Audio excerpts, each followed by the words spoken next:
Cuma dia loh, bintang tamu yang ini bawa makeup artis. Terus dia bilang, Bek, coba dandannya jangan terlalu sehari-hari ya. Gitu kata dia. Berani dia. Challenge dong langsung. How dare dia. Katanya tuh kalau gue lagi lucu-lucu begini, sebenarnya hati gue tuh lagi senang. Enggak, gue bilang bukan. Kalau celebrating life for me adalah kita tuh harusnya merayakan hidup, apapun yang terjadi. Karena setiap momen ternyata berharga banget. Katanya sekarang 2025 adalah eranya overdressing. Oh iya, itu ya. Oh, wow. Semua tuh buat nutupin kesedihan. Pantesan gue makin simple, gue makin bahagia kayaknya. Oh, justru orang tuh kalau gebiar-gebiar biasanya menutupi kesedihan hati. Oh gitu ya. Oke. Ya. Jadi kata Oke. Iwet, episode syuting kali ini Iya. tema tamu kita adalah The most wanted female public figure. Oh, seriously? Yes. Dari mana itu datanya? dari data geng duet kalau siaran pagi. Iya. Oh gitu. Jadi, dua nama. Kembang loh. Berkembang hati ya. Ember. Jadi ada dua nama yang selalu disebut sama geng duet, baik itu di kolom komen siaran pagi di TikTok ataupun di YouTube dan juga di DM Instagram. Aduh. Oke. Yes. Satu adalah Marissa Anita. Oke. Yang kedua Lu. Becky Tumewu. Oh, so honored. Kayak mereka tuh gini, kenapa sih nggak Kak Bek? Kenapa sih nggak Bu Bek dulu? Bu Bek. Kenapa Bu Bek belum juga jadi tamu? Kenapa Dave? Kenapa? Karena kita simpan untuk kan Bohong. Basa-basi. Bohong dia. Gue seneng nih lempar-lempar gini. monyet kan kita tuh mulai Sabar, kalau main monyet. Gak apa-apa. Coba lagi bahasa monyet. cinta monyet. Iya sayang. Hanya dengan temen yang deket banget kita bisa bercanda begitu, Betul. bener nggak? Betul. Kan kita mulai syuting itu Desember, nggak Desember itu jam padet loh. Jam padat liburan. Nggak, tapi kan juga lo kerja lagi banyak banget di Desember. Kemarin Desember nggak terlalu. Oh, tapi agak low. itu juga jadi berkat karena jadi bisa jalan-jalan. Betul. Kemarin kayak dua negara ya. Iya. Jepang sama Australia. Australia. Kembali ke Untuk Perth. orang yang ngakunya sibuk, Bapak cukup memantau ya kehidupan orang. Terutama orang-orang liburan ya. Labelnya sibuk pantau. Iya. Gitu. Ya, saya sibuk pantau. Iya, sibuk pantau. Tapi akhirnya kita membawa Becky Tumewu ke Duet With. So this is Duet With Becky Tumewu. Thank you. Yes. Cuma dia loh, bintang tamu yang ini bawa cut makeup dulu. artis. Enggak. Karena gue request, Oke, makeup request. artist. Ya. gue bilang gini, Becky, dandanannya yang gebiar ya. Lu lihat kan, Iwet sama gue dandanannya ngondek kalau di acara ini. Iya. Segini, oh iya dong. Jadi emang kan gue tuh belakangan tuh memang ya kayaknya lebih apa ya ringkes gitu, ya kan hidup udah ringkes aja gitu kan. Nah jadi gue tuh udah males nih Wet, jadi udah kayak gue seneng sekali kalian undang gitu. Terus udah gitu gue bilang sama Dave pakai baju apa? Terus dia bilang, Bek, coba dandannya jangan terlalu sehari-hari ya. Gitu kata dia. Berani dia. Challenge How dong langsung. dare dia. Terus Oh. lu tahu kan? Terus dia sampaikan yang tadi. Gue bilang oke, gitu. Challenge Tapi, accepted. Yes. Jadi gue langsung gue book Tante Oki Respati. Gue bilang Oki lu besok ngapain? Lu dandanin gue. Gue mau syuting sama Dave dan Iwet. Nah tapi untuk baju Dave punya request. Ini Gue bilang, pilihan Dave. ini pilihan gue. Walaupun plisketnya udah lebih rata. Please cut. Karena dress ini kembaran sama Sarah Jessica Parker. Oh my god. Carrie Bradshaw. Carrie Bradshaw-nya. Di film. Oh, yang di film. Iya, Sex Bukan and yang the City. series. No, Sex and the City. Oh, wow. Sex and the City nomor 1 ya? Nomor 1. Nomor 1. Berarti yang adegan Dubai nih. Adegan Dubai, bukan Dubai dong. Itu Jadi kan dia Trenggalek. dia kan gagal nikah. Betul, Bener ya? betul. Ini Di New New York. York. Gagal nikah terus dia pergi, dia pergi ke, ini kalau gue nggak salah inget ya, maklum ya, lahirnya kan tahun 19-an. Iya. Jadi dia gagal Udah nikah. stretching belum 19-an? Udah. Dia jalan-jalan di pantai. Iya. Nah, Dia lagi pantainya kontemplasi hidup. yang mestinya dia pergi bulan madu sama si Mr. Big. Bener. Oh, dia yang itu. pakai baju ini. Inilah dia. Halston. Bukan mirip-mirip. This is the dress. This is the I'm dress. so Iya. sorry. Wait.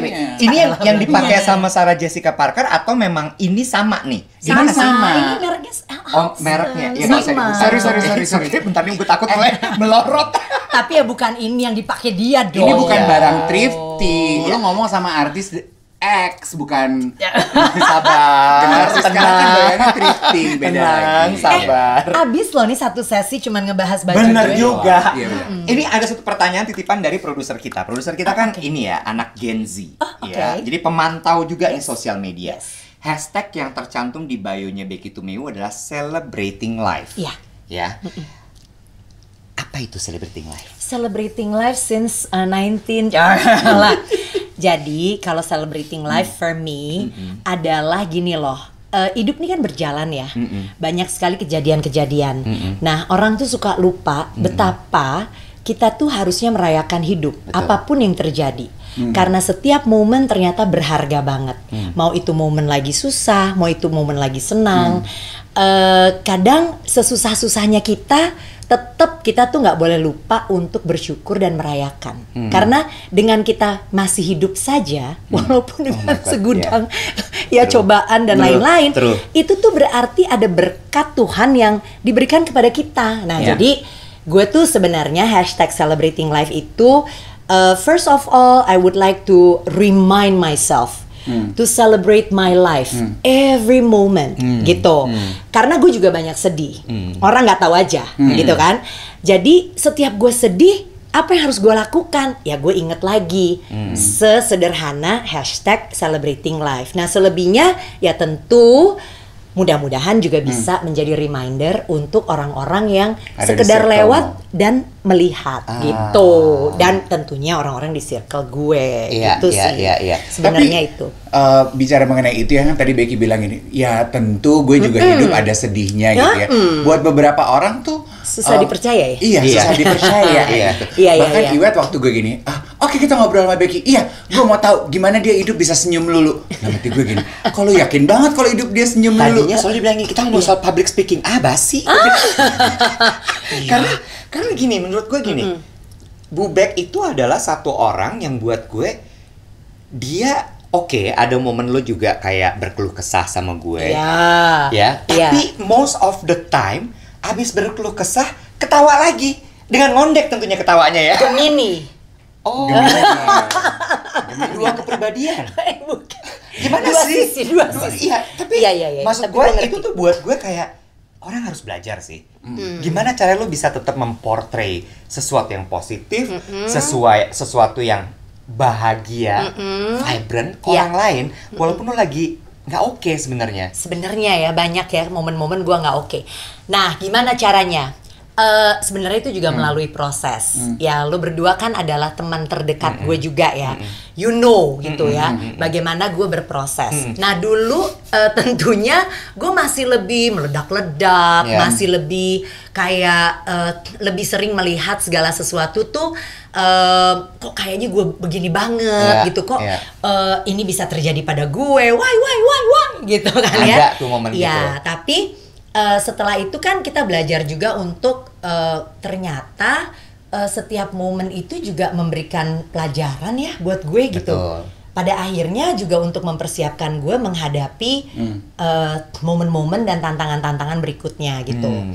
Tapi ya kalau orang bilang kayaknya seneng terus, ya memang kayaknya memang seneng terus.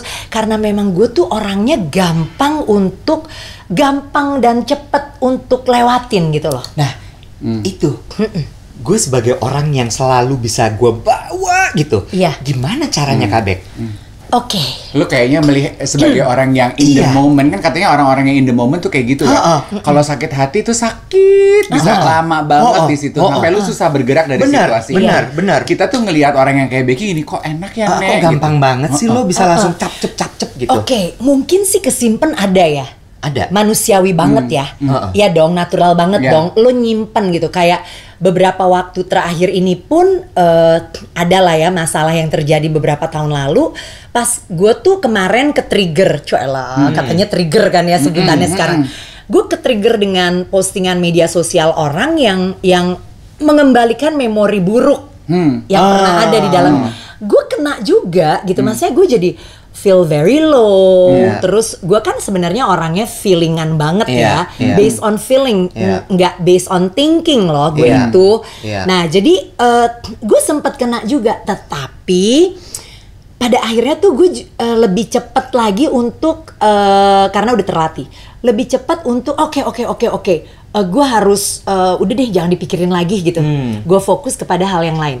Sama satu lagi ya sebenarnya yang menyelamatkan gue dan melatih gue untuk bisa move cepat. Dengan cepat. Karena gue sibuk. Gue tuh repot.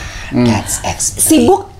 Maaf ya nih teman-teman do that gitu ya. Bukannya mau sok-sokan sok sibuk atau mau nunjukin kita banyak kerjaan atau enggak. Tapi kadang-kadang kesibukan itu ngerepotin.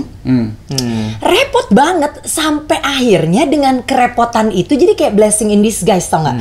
Dengan kerepotan itu lo tidak punya kesempatan untuk mikirin, untuk wallow in your misery. Kalau lo mau sebut bahasa kerennya, bahasa Inggrisnya gitu ya, you don't have the privilege to just stay there and think, overthink about your problem gitu. Gue tuh gue nggak bisa, I cannot afford that. Oke, pertanyaan. Gitu. Tapi itu nggak jadi efeknya kayak melarikan diri dari masalahnya sebenarnya? Gue bukan melarikan diri, Wet. Tapi justru gue tidak bisa melarikan diri dari kerepotan yang ada. Iya dong.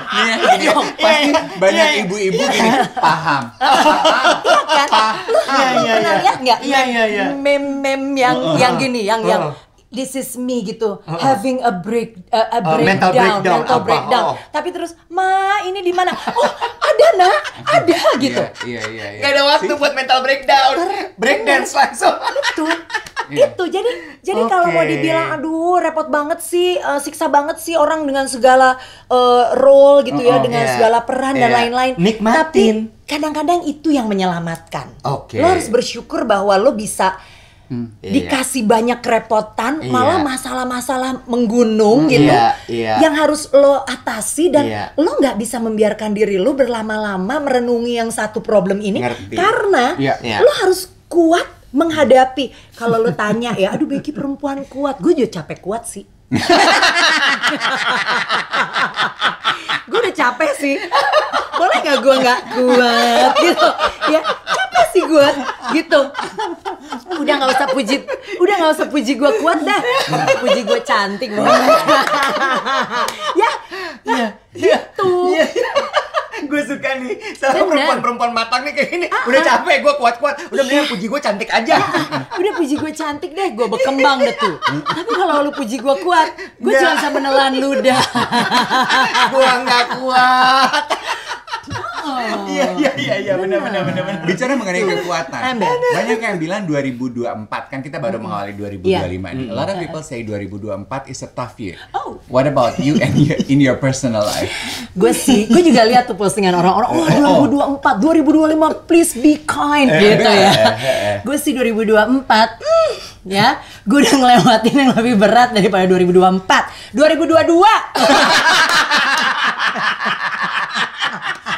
24 gak ada apa-apa, 2022 gue tremor. 2024 joyride ya. 2022 tremor. Gue ibarat ya naik itu tuh jet coaster, roller coaster, mampet di atas. Deg-degan deh, nggak tahu nih bakal selamat. Selamat. Jadi 2024 lah itu mah sepoi-sepoi.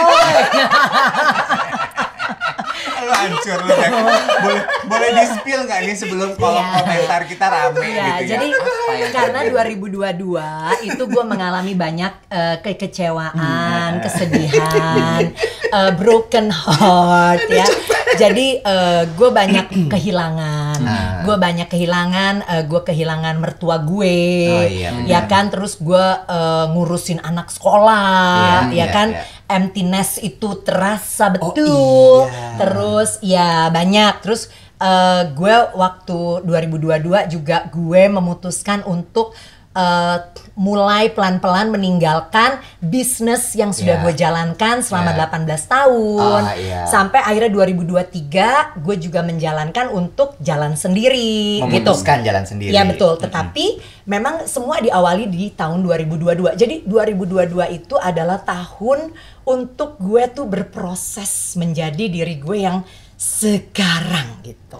Sampai nih balik lagi ya kan anak-anak zaman sekarang gitu kan, aku depresi nih gitu ya. Sampai gitu nggak? Mungkin kalau kita ngecek ke dokter depresi. Cuman kan ya gue kan produk lama ya. Produk lama, bukan gue bilang atau gue bandingin sama anak-anak sekarang gitu. Enggak, tapi gue kan produk lama, di mana produk lama itu kan kayak dibiasakan gue sih ya gitu ya, dengan latar belakang pengalaman gue, seperti gue dibiasakan untuk again ya, harus kuat dan survive by myself. Got it. Gitu. Jadi pada akhirnya ya udah, gue lewatin itu. And then again, I don't have the privilege again ya untuk berlama-lama gitu. Mungkin kalau gue balik lagi dan gue berpikir, gue inget-inget, bisa jadi sih gejala-gejalanya ada kayak feeling very sad, terus dia gitu kayak very dark, nggak pengen ngapa-ngapain, ya buka kulkas sedih, ya kan, air mata menetes. Jadi lucu gitu ya jatuhnya di dia. Ini harusnya set ya. Benci ya. Ini harusnya set loh. Gue juga tadi begitu ngeliat dia buka kulkas, dia nangis tuh gue pengen kata gini. Iya, tapi kan bukankah itu menunjukkan sesuatu kondisi mental yang parah? Gitu ya. Lu tuh gak cocok emang begitu. Lu tuh gak bisa sedih. Iya gitu loh. Jadi, nah ada yang bilang, Iwet, Dave, katanya tuh kalau gue lagi lucu-lucu begini, sebenarnya hati gue tuh lagi senang. Enggak, gue bilang bukan, enggak selalu demikian. Karena kayaknya emang udah kebiasaan bawaan tuh untuk ya seseruan aja gitu. Tapi ya itu tuh kalau gue bilang sebenarnya waktu itu gue tuh kepingin kayak tidur berlama-lama. Ada keinginan tuh ada. Tapi nggak bisa balik lagi. Gue kayak gini loh. Aduh gue mau ini mau pokoknya antara cari perhatian juga gitu ya. Kan lucu lagi. Bingung gue. Jadi kayak gue tuh kepengen gitu. Kan lu pasti khawatir kan kalau dengar Becky tuh udah di kamar nggak keluar loh. Iya. Tapi gue nggak bisa, Bo. Gue udah jadwal meeting, gue udah jadwal syuting. Gue nggak bisa. Capek loh. Kan lucu lagi. Dan gue kan harus bertanggung jawab. Bertanya tuh manajer gue. Iya. Padahal lu pengen dicariin, Becky gak keluar kamar lo 3 hari. Walaupun lu di kamar lu pilates sendiri, lu online shopping. Udah masuk semua ya. Cuma minimal kekhawatiran itu lu pengen ya. Tapi nggak bisa. Sama nggak bisa. Terus kalau gue kecapean kelamaan, gue tiduran kelamaan, puyeng juga kepala gue. Pengen keluar gitu. Jadi udah nggak cocok lah. Tapi betul. Mungkin karena lu tuh kerja sibuk, kerja sibuk repot begini dari umur berapa sih, Bek? Dari gue join Prambors yaitu tahun 19 nggak nyampe dari kelas 92 akhir 91. Just to give you a background ya, dia sudah sibuk kerja aktif produktif seperti ini dari tahun 92. Up to a point ya Iwet ya, menurut gue ini sedih sih. Gue sih ngedengar itu gue nangis gitu. Maksudnya kan dia pernah yang dia ceritain, Becky ceritain di duet siaran pagi, teman-teman kalau ingat. Operasi mata, retinanya lepas. Terus momen yang sedih buat gue adalah ketika sama Kak Peti di dokter mata, terus Terus dokternya bilang ini tuh udah parah loh. Aku jadi mau nangis loh. Terus dokternya bilang ini udah parah loh. Udah berapa lama? Terus ini sebenarnya udah lama. Terus Kapeti manajernya Becky bilang, Bek, berarti lu selama ini kerja bareng gue, ngajar, lu semenderita ini. Terus gini, iya sih Pat, udah biasa. Buat gue itu sedih loh. Menderita, bagi tisu. Iya, sedih loh, Nek. Sedih. Gue juga sedih kalau gue pikir-pikir. Gue inget-inget jadi juga sedih loh. Maksudnya, lo kebayang perempuan kuat yang sudah terbiasa sakit dan menderita sampai akhirnya lu udah nggak rasa kalau itu salah. Benar. Dan lu ketawa-ketawa aja mau botak. Gue bingung. Gimana sih ini? Itu juga sedih. Gue juga ikutan deh kalau gitu. Gue tuh juga mikirinnya sedih. Jadi itu sedih loh. Gue juga sedih untuk diri gue loh. Iya pasti. Iya, memang betul. Nah, tapi itu juga mengelap pala. Kita pada gini ya. Pala lu. Palanya. Air mata. Nah, air mata gue di kepala. Tapi biasa, MC wedding tuh terbiasa untuk hapus-hapus makeup tanpa perlu touch up. Soalnya suka terharu juga kalau ngeliatin ya pengantin-pengantin pada speech kan ya. Oke, tapi Dave, that's a good point. Jadi gini, gue tuh belajar banyak justru dari tahun 2024 juga, gitu. Tahun 2024, kalau kalian ingat, ya kan, gue ngalamin banyak sekali. Gue ngalamin, jadi berat juga sih, tapi karena dibandingkan 2022, nggak ada apa-apanya. Jadi 2024 itu, gue kan retina mata lepas. Iya. Operasi, ya kan? Gue nggak bisa hadir di graduation anak gue, Kayla. Sedih gue nangis tuh sampai bengkak mata gue. Bukan mata, kayak siluman babi di film Silak. Oke? Nah jadi, gue ingat banget siluman babi. Tapi itu gue belajar, Dave. Gue belajar bahwa kalau Tuhan sudah atur, ya, apalah daya lu. Kalau Tuhan udah atur, biar Tuhan yang repot. Benar. Nah, jadi 2024 mengajarkan gue untuk lebih, walaupun gue dari dulu udah orangnya ikhlasan, tapi gue lebih ikhlas dan pasrah. Oke. Gitu. Wow. Itu 2024 pelajarannya. 2024 ya. Nah, ingat sebelum gue retina mata copot, apa yang gue lakukan? Ya, jadi teman-teman, Becky Tumeu kegagalannya banyak. Gue gagal mewujudkan cita-cita gue ngambil S2.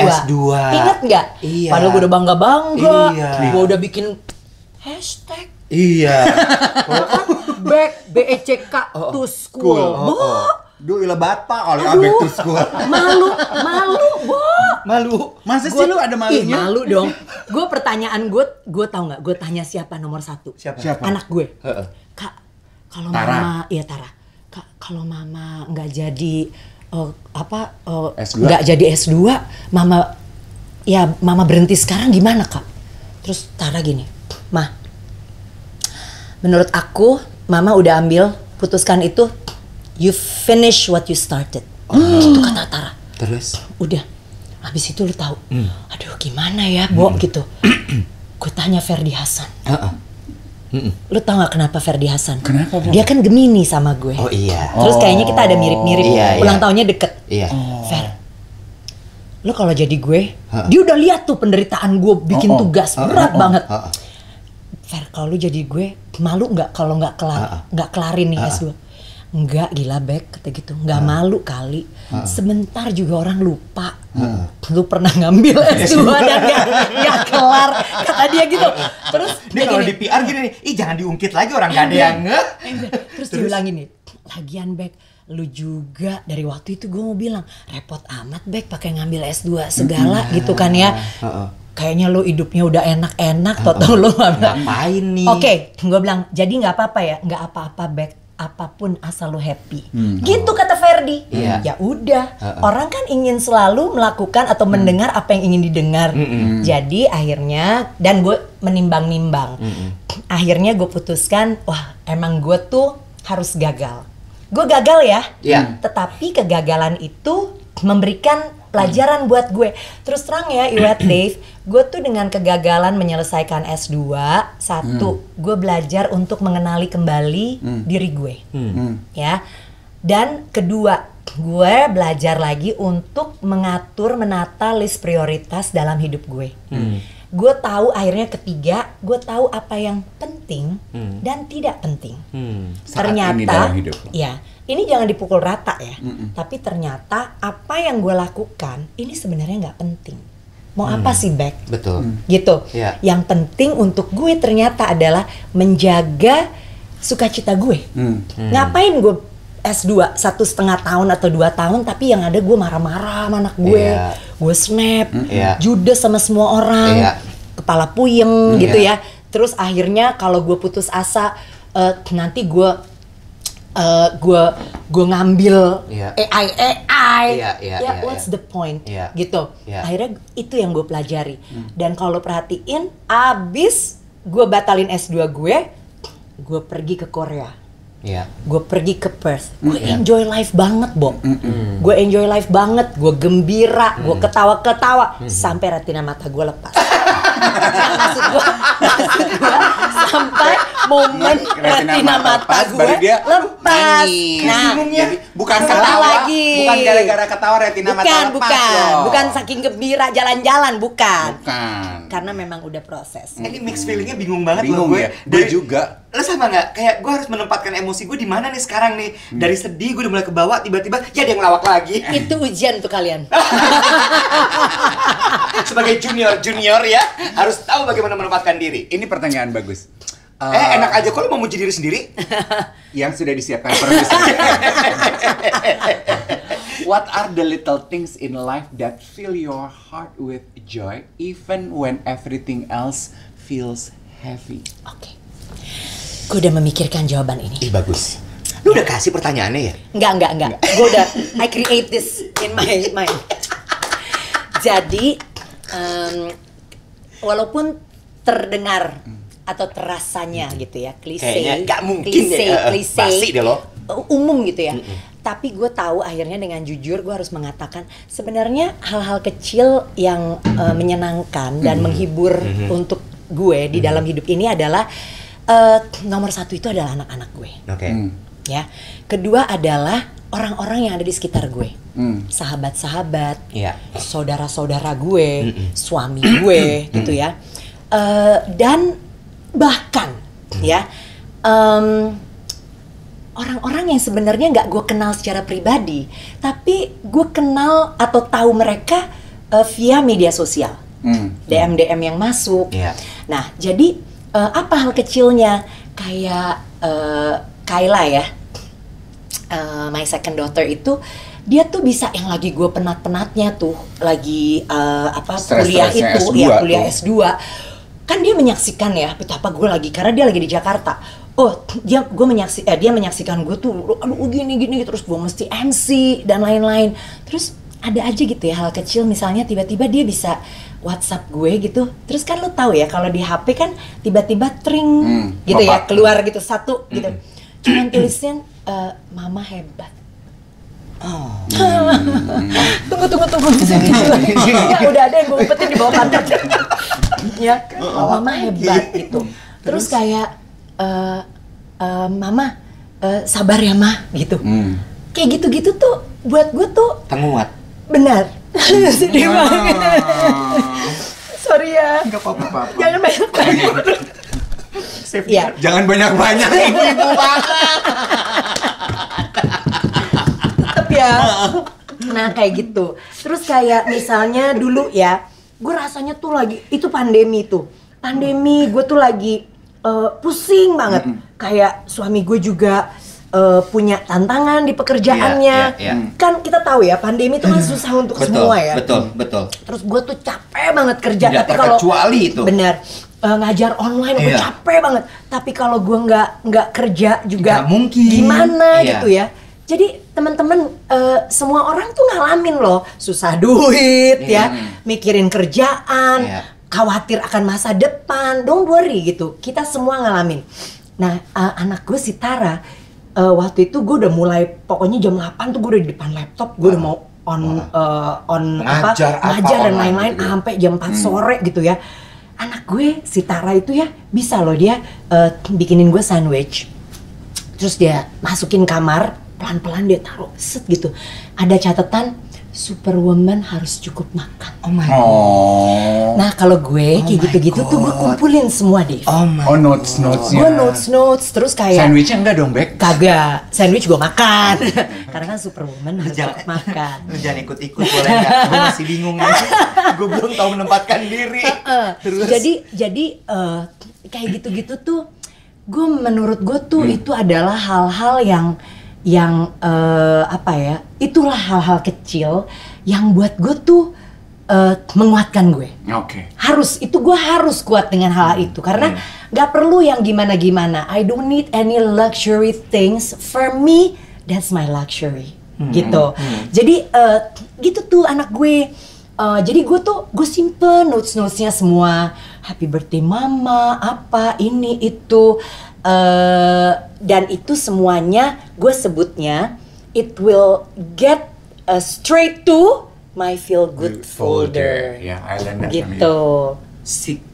My feel good folder. Jadi gue feel good folder itu khusus menyimpan dan kayak misalnya gitu ada pesan-pesan yang kayak, jadi bukan narsistik mengglorifikasi kebahagiaan, kehebatan diri sendiri ya. Tapi I think you need to have that. Karena ada momen-momen dimana kita merasa sangat low dan kita nggak bisa berharap orang yang harus nge-push kita. Paham. Nah kalau saat itu nggak ada orang yang bisa memberikan penghiburan kepada kita, kalau gue buka my feel good folder gitu. Terus kalau orang nanya, kalau nggak pernah ada yang ngirimin gituan ke kita gimana Bu Bek? Kalau gue juga ngumpulin kayak quote-quote yang bagus, quote-quote yang memotivasi gue. Itu gue kumpulin loh, gue tanda-tandain, gue save-savein untuk gue buka di saat dibutuhkan gitu. Pertanyaannya gini, kan ada yang berebut. Gue moderatornya. Mana nih? Acara siapa? Kacil. Baiklah. Oke. Ada yang bukan ada, tapi kan kata suka dibilang bahwa kebahagiaan itu tidak boleh kita gantungkan kepada orang lain. Benar. Gitu kan ya. Terus kemudian kalau kita mendengar cerita tadi, nangkapnya bahwa berarti Kabek nih sumber kebahagiaan adalah orang-orang di sekelilingnya. Betul. Gitu ya. Betul. Gimana Kabek menanggapi itu? Oke, kalau buat gue gitu nggak ada salahnya kok sebenarnya kita mengumpulkan hal-hal baik yang ditujukan kepada kita. Tapi jangan lupa ini gunanya apa? Yang masuk ini semua.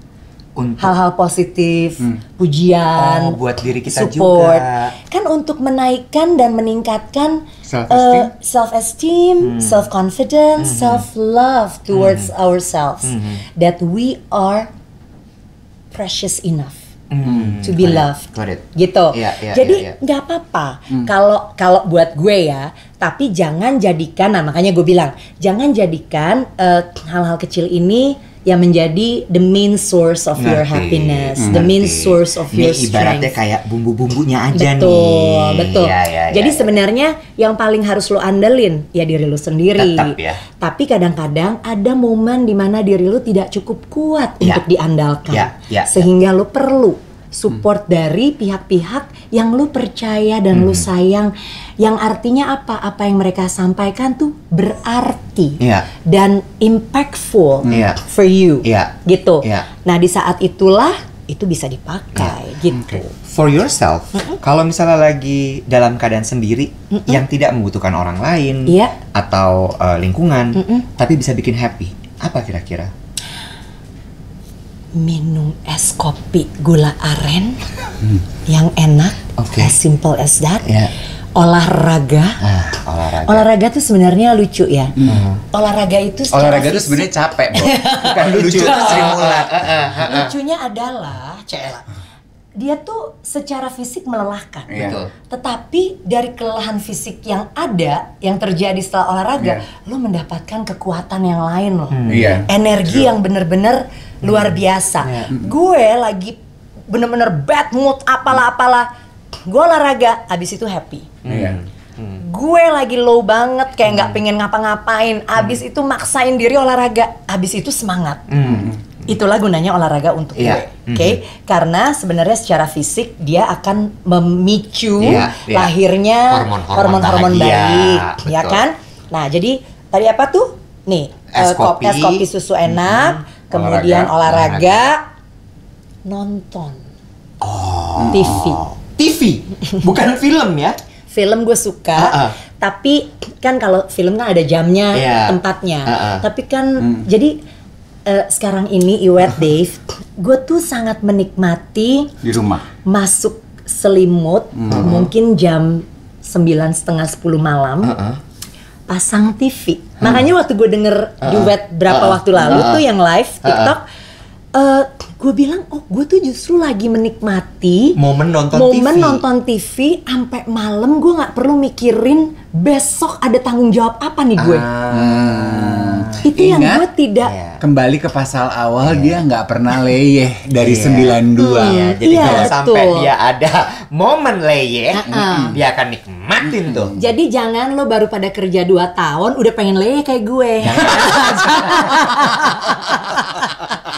Jangan dek ya dek, salah ya. Jangan ya dek ya.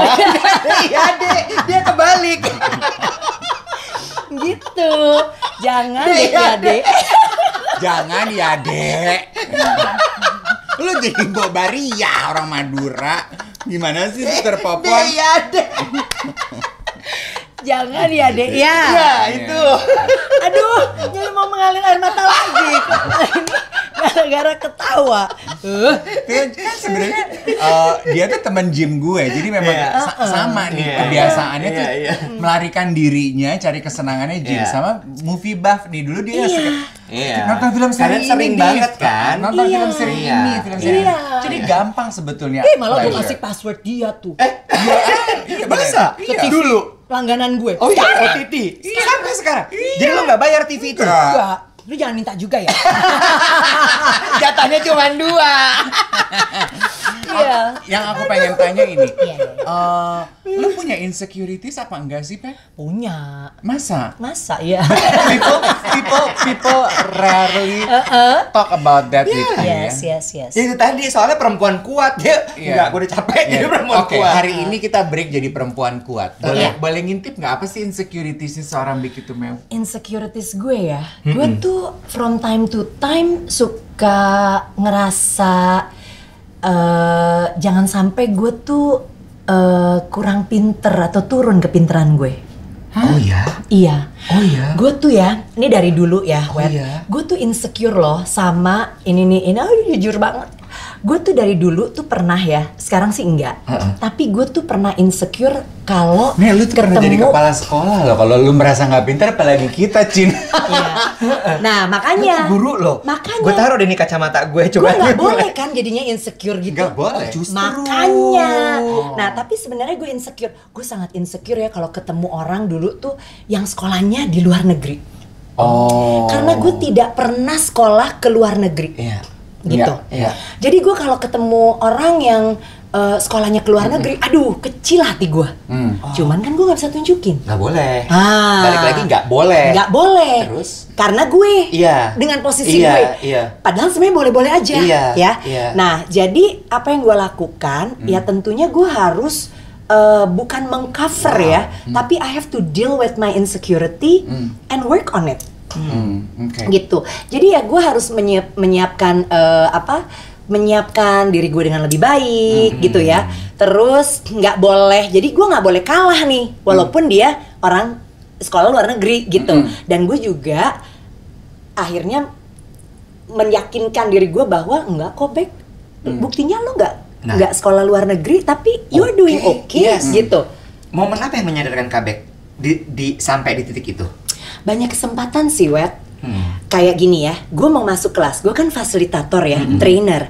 Gue mau masuk kelas, satu hari nih, gue melakukan pelatihan untuk para VP, kan berarti tinggi kan? Betul. Untuk perbankan brand internasional. Jadi bukan brand lokal nih ya. Terus it's MNC, multinational company. Banget loh. takut banget. Gue udah pikir, aduh gitu ya. Sanggup nggak nih gue? Bisa nggak nih gue? Udah mereka udah tinggi, hebat. Gue lihat resumenya, wow gitu. Lulusan luar negeri padaan. Gue masuk, orangnya baik-baik tuh. Makanya kita nggak boleh punya mental block. Orangnya baik-baik, Dave, Iwet. Terus pada waktu kita berdiskusi dan lain-lain, ternyata dalam hal komunikasi dan public speaking, gue tuh lebih pinter dari mereka. Betul. Karena apa? Karena gue punya ilmunya. Betul. Kalau kita bicara perekonomian atau perbankan, mereka pasti lebih pinter dari gue. Iya. Gitu loh. Tapi momen itu nggak lagi ngomongin perekonomian dan perbankan. Yes. Jadi they all listen to me well.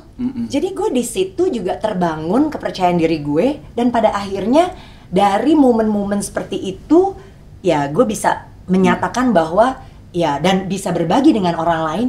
Lo nggak perlu takut ngadepin orang, tapi ya tentu ada momen-momen di mana mungkin kita juga lagi nggak sehat mental, malas ketemu orang, kayak gitu-gitu tuh pasti ada lah drop-dropnya. Sedikit mengenai public speaking ya, karena menurut aku nggak mungkin orang tuh ngelihat nama lo, ngelihat muka lo, nggak menyentuh area public speaking. Kan beberapa hari lalu Menteri Tenaga Kerja kita, kalau nggak salah tuh, kan dia bilang gitu, yang kurang dari tenaga kerja millennials belakangan ini tuh adalah salah satunya dari beberapa skill adalah public speaking skills. Gue tuh pengen deh. Bagus pembangunan narasi lo. Maksudnya? Iya, ini jadinya kalau misalnya kita mau bikin bisnis public speaking school tuh kayak pemerintah aja udah menyatakan ini loh. Iya, ini dibutuhkan, dan public speaking itu ini loh. Iya, kita bikin sekolah bertiga yuk, mau nggak? Oke. Gampang banget. Gampang banget ya. Emang aku gampangan loh orangnya. Oke, lanjut terus. Menteri Tenaga Kerja. Enggak, udah bilang gitu aja. Enggak. Gue pengen tahu apa pendapat. Lepas ini bandel gue. Gue tuh habis di durasi nih. Pengen dapet masukan dari lo sebagai orang yang lekat dengan dunia public speaking. Apa sih tipsnya atau tips atau yang analisa yang lo bisa kasih ke generasi yang millennials di luar sana yang juga merasa itu gue loh yang nggak punya public speaking skill. Oke, jadi untuk millennials dan Gen Z yang dikatakan oleh orang kemampuan atau skill komunikasinya tuh kok kayaknya minim banget ya. Jangan kecil hati, itu bukan masalah minim ya, tetapi kalian tidak diberikan bekal yang cukup. Bisa jadi dari orang-orang yang ada di sekitar kalian yang mestinya memegang peran sebagai mentor. Bisa orang tua, bisa atasan di kantor, ya, atau siapapun lah, ya. Kenapa? Bisa jadi karena orang-orang yang mestinya jadi mentor atau memberikan masukan dan arahan, fokusnya nggak ke sana, betul ya. Nah, jadi apa yang harus dilakukan? Pertama, sadar bahwa oh iya ya, komunikasi itu penting. Karena kalau lo nggak sadar itu penting, ya lo juga nggak peduli. Gitu loh. Komunikasi itu penting. Komunikasi itu bisa membawa banyak sekali perubahan. Satu tujuan dengan cara komunikasi yang berbeda, pasti nih target tujuan tersebut pencapaiannya akan berbeda. Betul ya? Betul. Nah, dengan komunikasi yang jauh lebih efektif dan berempati, jangan-jangan tujuan ini gampang banget dicapainya. Gitu loh. Nah, jadi ayo belajar komunikasi, perhatikan, dan komunikasi itu sangat melekat, nempel. Ini bener-bener ya, dengan apa? Dengan tata krama. You know, dengan etika. Dengan bagaimana you have to have empathy and be respectful towards other people gitu. Nah, jadi kalau emang lo merasa lo nggak ngedapetin, lo cari, lo belajar. Dari mana gue bisa belajar, gitu loh. Ya, lo nggak perlu belajar sama gue. Banyak tempat di mana lo bisa belajar. Dan ya kalau memang lo bisa menularkan nilai-nilai baik komunikasi, ya lo lakukan. Jadi gini, Dave, Iwet, gue juga ngerasa bahwa kayak pejabat-pejabat kita nih, pemimpin-pemimpin ya di pemerintahan, mereka kadang jadinya kayak gimana ya, politically incorrect. Bener nggak? Secara politis komunikasi yang mereka lakukan nggak baik. Kayak posisi-posisi mereka tuh gini deh, contoh kemarin gue ke Jepang, gue lihat Lux Lobster. Tahu nggak Lux Lobster? Enggak. Aduh, roti dalamnya lobster. Apa ya istilahnya ada di New York segala kan itu? Tapi nah terkenal lah di Jepang ini di Omotesando. Omotesando. Di Omotesando, gue sama Irwan lewat. Daerah mahal. Gue bilang gini, memang daerah mahal betul. Apartemen dia di situ. Beneran? Si Lux Lobster. Habis nih waktunya. Enggak, terus. Jadi balik ya. Jadi gue bilang sama Irwan, gila loh, sekarang kita makan sepotong itu aja 4.000 ya? Iya, 4.000. 4.000 apa 40.000 sih? 40.000 kali. 400.000 pokoknya, 400.000 rupiah. Heeh. Terus ya ada yang pakai lobster, terus ada uninya. Uni tuh apa laut? Babi laut, landak laut. Iya, itulah. Iya itu. Bulu babi. Ya. Itu kan enak banget kan, mahal. Ada yang satu gitu pakai itu 1.000. Coba kalau gua sama Irwan beli 1 juta tuh ya, roti segini. Terus gua makan berdua. Terus gua posting. Orang tahu gua liburan. Ya. Gua boleh nggak dalam posisi gua posting itu? Nggak akan ada yang protes. Aduh, gua tahu lagi nih arahnya kemana. Nah, tapi kalau gue menduduki jabatan tertentu, yang sedang disorot masyarakat, ya, gue harus tahu bahwa gue tidak boleh posting itu. Iya, betul. Karena akan menimbulkan keribetan. Mungkin nggak di dalam hidup gue, tetapi di dalam hidup orang-orang yang terkait sama gue. Betul. You know? Nah, itu sangat menempel dengan kemampuan kita berkomunikasi. Jangan dipikir itu tuh nggak perlu dipikirin. Dan itu perlu pendampingan. Sabar. Saya bisa. Itu kuncinya adalah empati itu tadi ya. Bener, empati dan kepekaan. Iya, betul. Gitu loh. Makanya gue setuju. Dan sebenarnya kepandaian emosional dan sosial. Makanya I think it hit a chord ketika Becky bilang kemampuan komunikasi itu lekat banget dengan tata krama sama etika. Jadi memang ya udah gitu. Ayam sama telur tuh kita mau belajar yang mana dulu? Kalau kita sebagai generasi muda mungkin pengen memperdalam mengasah kemampuan public speaking lo, belajar etika sama tata krama. Betul. Dan itu ada hubungannya erat sekali dengan upbringing ya. Bagaimana mereka atau seseorang dibesarkan. Betul. Apa yang lo lakukan untuk bisa menjamin anak-anak lo punya etika, tata krama dan empati itu? Pertama, kita tanamkan nilai. Gue percaya dan gue masih gue masih yakin lah ya. Waktu mereka, gue tuh bukan orang tua sempurna. Gue ibu jauh dari sempurna, Dev. Ingat kembali ke pasal awal, dia bukan ibu sempurna, dia ibu kuat. Tapi dia lagi capek. Ibu kuat yang lelah untuk kuat. Benar. Nah, tapi gue gini, gue juga pada akhirnya, terutama sekarang ini ya, kalau lo tanya, gue tuh banyak kesedihan dan banyak penyesalan. Ya, menjadi ibu, gue sebenarnya bisa menjadi ibu yang lebih baik untuk anak-anak gue. Jadi banyak nih ya hal-hal yang gue lakukan salah ya ternyata gitu. Nah, tapi menjawab pertanyaan Dave, satu, gue tanamkan nilai. Nilai yang baik. Nak, dikasih Om Iwet tadi bilang apa? Terima kasih Om Iwet. Kamu suka nggak? Aku suka. Bilang sama Om Iwet. Om Iwet terima kasih, aku suka hadiahnya. Misalnya ya. Kemudian ada oma sama opa, say hi dulu, greetings, ya kan? Yang kayak gitu-gitu kan. Terus you don't do anything, misalnya lo jangan lakukan sesuatu yang lo nggak suka orang lakukan kepada lo, ya. Lo hormati orang, lo ini, lo itu gue tanamkan kan pastinya dari dia kecil. Nah, habis itu kan ada monitoring. Betul. Bisa lihat anak gue kayak apa. Kayak perusahaan. KPI nih. Iya, maksudnya kan gue bisa lihat si Tara, si Kayla gimana, ya. Ternyata dia ini, dia itu, dia ini. Kayak, mah, aku mau ajak Tante Patty ya ikut nonton bareng nanti sama-sama kita. Iya, ya udah dia kontak Tante Patty. Tante Patty ngasih ini Kak buat kamu. Oh iya, Tante Patty terima kasih ya. Kamu udah DM, kamu udah WhatsApp. Udah, gue tanya sama Patty, Pat, anak gue udah bilang terima kasih. Itu bagian dari monitoring. Nah, again kan, public speaking, etika dan mannerism. Dan ya puji Tuhan, gue tuh ngelihat anak-anak sekarang, ya gue merasa mereka menjadi pribadi-pribadi yang masih di dalam garis yang benar gitu loh. Nih ngomongin soal anak-anak ya, agak panjang sedikit nggak apa-apa deh, kita molorin sedikit. Dari tadi tuh Terima ngomongin. kasih lo dimolorin. Sama-sama dong. Aku pikir aku kurusan, ternyata karetnya molor. Aduh. Aku minum nih. Boleh. Dari tadi kan ngomongin soal anak-anak terus gitu. Anak sumber kebahagiaan juga, anak yang memberikan hati berkembang gitu ya. Iya. Tapi ada nggak sih hal-hal yang sebenarnya juga jauh dari ekspektasi nih terkait dengan anak-anak ini? Dan akhirnya harus ya udahlah, di let go aja. Apa ya?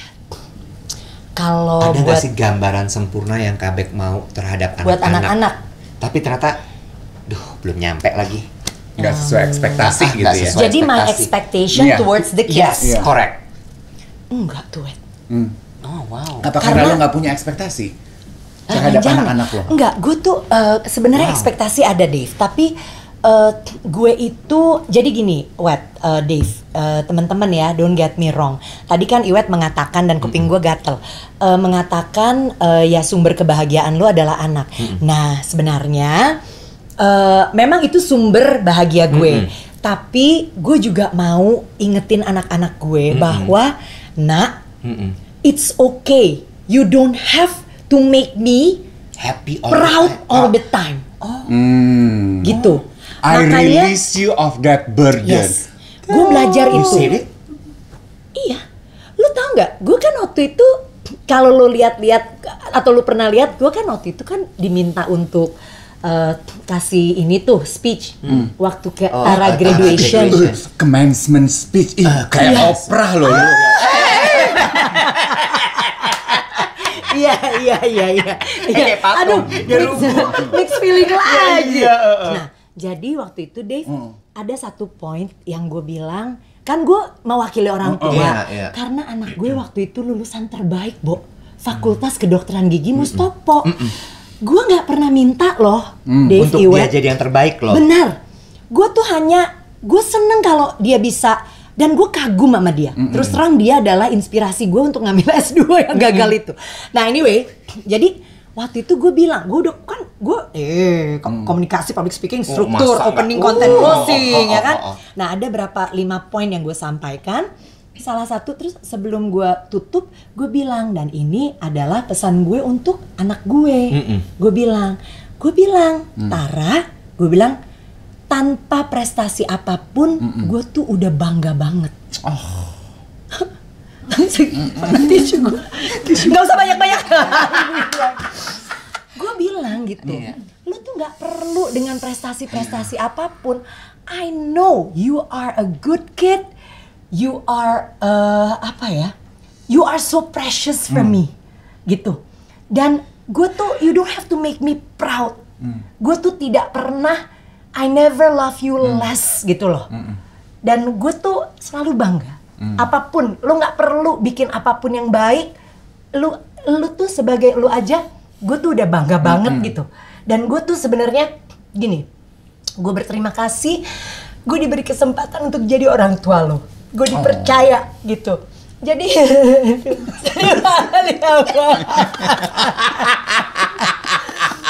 Monyong lu semua. semua lu monyong. Jatuhnya lawak lagi. Aduh nih kalau main film ya, gue mesti cek. Aduh tadi bagus ya. Masa batu aku mangap gitu. Terus gue, ih bagus, emosinya bagus banget tadi Mbak Becky. Coba kita ulang ya. Gue gak pernah gini loh. Lu belum pernah begini ya? Bajuku copot. Ya ampun, suruh ganti loh. Gue bilang gitu, demikian juga dengan Kayla. Jadi itu adalah hal-hal yang gue sadari dan gue pelajari along the way loh. Gitu, sebagai Enggak, gue tuh mau sebagai bilang orang tua iya. gitu loh. You know what? Ini tuh menurut gue adalah satu hal yang diimpikan sama banyak anak di Asia.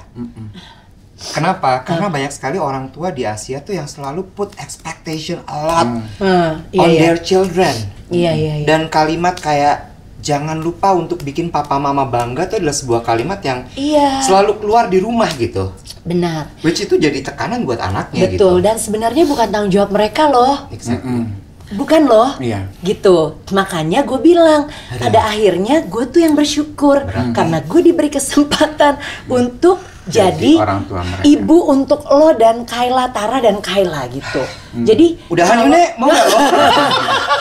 es kopi ada. Ada. Tolong Gitu. siapin pakai es ya.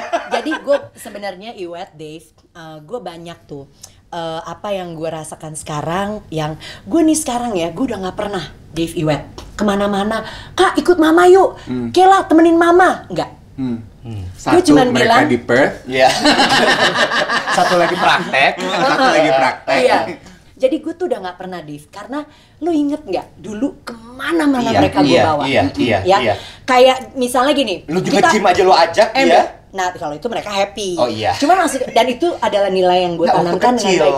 Oh iya. Iya, kalau udah gede kan jadi olahraga bareng. Nah, Iya. kayak dulu inget nggak kita kumpul. Iya. Ya udah Tara Kayla situ ya. Iya, main situ. Ngelir. Ngelir. Mewarnai. Terus gini, itu jagain anaknya Tante Angie. Ya. Ade-adean kan. Padahal kan kita nggak tahu ya, apakah Tara Kayla happy apa enggak ya? Mau nggak dia sebenarnya? Nah, I will never do that again to my girls, gitu. Karena gue nggak tahu. Kayak misalnya gini, gue misalnya sama lu nih, lu punya anak, ini temen gue kita begitu. Dave, kita janjian ya. Yaudah. Aduh tapi gue mesti jaga anak. Tenang. Anak-anak kita taruh aja di, ya kan? Udah, kita ketawa. Mama pulang. Entar dulu. Mama ya kan? lagi asik sama teman-teman mama. Ya kan? Nih, Ngelir lagi. buku atau lagi ngelir lagi. Ya kan? Nah, itu akhirnya gue menyadari dengan demikian gue tuh sebenarnya kayak mendidik mereka untuk menjadi people pleaser. Seperti gue. But I will not do that anymore. Okay. Gitu. So this is you breaking your intergenerational trauma. Bisa, walaupun gue merasa nggak pernah ada trauma Iya. di dalam hidup gue, Iya. tapi ya gue nggak mau, nggak deh. Pokoknya anak-anak ini akan menjadi, nah ini nih mungkin tutupan ya. Jadi gue tuh kan gue sering bilang, mungkin teman-teman juga pernah dengar, tapi gue tuh memang lagi belajar untuk memang letting go, ya, letting go of the kids. They should be happy even without me, gitu. Jadi gue akan berbahagia untuk mereka, walaupun bahagianya mereka itu tidak melibatkan gue gitu. Dan kemarin itu gue pernah baca ada quote yang lewat-lewat, kan gue demen quote ya kan, banci lirik ya, banci quote ya kan. Kira-kira bunyinya begini, it's so hard gitu ya, to prepare the people that you cannot live without to be able to live without you. Oh. Ya kan? Gue harus bisa menyiapkan mereka, padahal gue tuh nggak bisa nih hidup tanpa mereka. Kalau gue benar-benar menggantungkan ya gue nggak bisa. Tapi gue harus menyiapkan mereka yang gue tuh sebenarnya nggak bisa loh hidup tanpa mereka, untuk bisa hidup tanpa gue. Ya kan pasti vice versa dong, gitu, mutual dong, ya kan? Nah itu yang sedang, karena gue pada akhirnya, gue juga bilang sama Irwan, ya we have to learn to like each other nih, Wan. Makanya kemarin itu gue pergi berduaan kan sama Irwan. Bonding trip. Bonding Penuh banget dengan- nggak? Penuh juga. Ya kan, kembang api. Tapi Dar-der-dor ya. Dar-der-dor. Proses. Betul. Happy gitu. Cuman ya itu, pada akhirnya ya kita harus, gue sebagai orang tua harus bisa satu hari nanti melepaskan Tara dan Kayla untuk membangun kehidupan mereka sendiri yang seperti Khalil Gibran pernah tulis, sang nabi. bahwa kami ini orang tua adalah busur, anak-anak adalah anak panahnya, yang pegang busurnya kan Tuhan. Busur hanya digunakan untuk melepas anak-anak panah ini ke masa mendatang yang mungkin busur nggak akan sampai ke sana, kecuali Tuhan lempar tuh busur nyampe deh kali. Cuman ya itu pada akhirnya ya hidup sampai kapan sih, Wet? Iya, benar. Dan lo Gitu. tau nggak kalau busur itu perempuan? Karena kalau dia laki-laki Pak Sur. Thank you so much, everybody.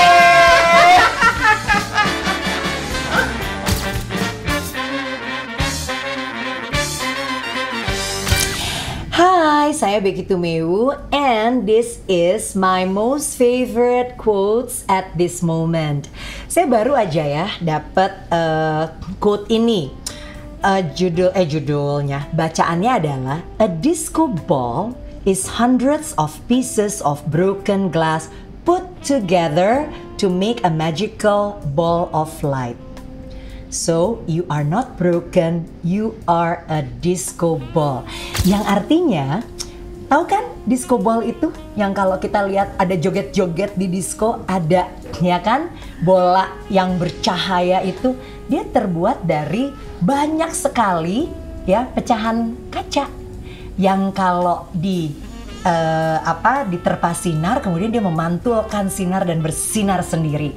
Nah, jadi teman-teman semuanya, nggak apa-apa, kita tidak perlu jadi sempurna. Banyak pengalaman hidup yang bisa menjadi luka, trauma untuk kita. Tapi yang penting kita bertahan dan kita menyembuhkan diri, melewatinya dengan baik, sehingga kita bisa menjadi pribadi yang bersinar. Bersinar bukan karena utuh, bersinar karena justru banyak pecahan-pecahan yang ada dan membentuk kepribadian kuat kita sekarang. Itu dia quote favorit saya sampai dengan tepat hari ini.